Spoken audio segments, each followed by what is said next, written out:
जय जगन्नाथ दर्शक बंधु। तो दर्शक बंधु ये दुनिया में समस्त को चिन्ह बहुत कष्टकर होता है। कहवाक गले आजिकल लोक मैंने सामने किसी भीतर आउ कि होता सबू व्यक्ति मान कौन ना कौन गुण बा दुर्गुण थाए। जो कम आप से कम आपको भल लगी था किंतु अन्य मानक भल लगी न था।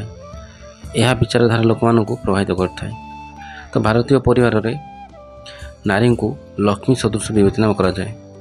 जो स्थान में नारी को पूजा कराए अर्थात ताकू सम्मान मिलता है से स्थान में माता लक्ष्मी बास करता। महिला माने निज कूलर मान रखि था। सेहीपरि किछि महिला निज कूलर विनाश कारण भी होता। तेज आसन जाना पवित्र महिला मान विषय या सहित चारोटी महत् लक्षण विषय। ठीक अच्छे। तो ये प्रथम महिला जो महिला कि स्त्री मुंडे कला जाए महिला माने बुद्धिमान और आत्मविश्वास भरपूर था। यह स्त्री पाखे माँ सीता गुण थाए। एमाने बहुत विशाल हृदय वाला होता।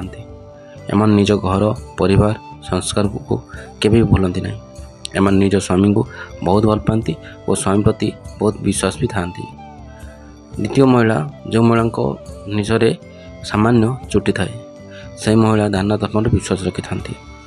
एमान निज स्वामी को बहुत भल पाती और स्वामी को सब खुशी रखती। यही महिला माने निज परिवार को सब खुशी रखि था। तृतीय जन महिला हेले जो महिला देहरे हल्का भाव में ऋण थाए तो से माने बहुत पवित्र होता। यही महिला माने कौन भी परिस्थिति रे निज स्वामी ठारू अलगा हो न थांते। एमाने कौन परिस्थिति को भय कर न थांते।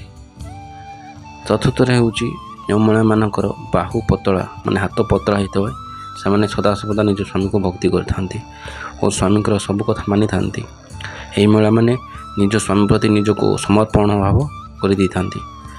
एवं यही महिला माने समस्त विषय में भल कथा चिंता करता। यही महिला माने हृदय निर्मल होता।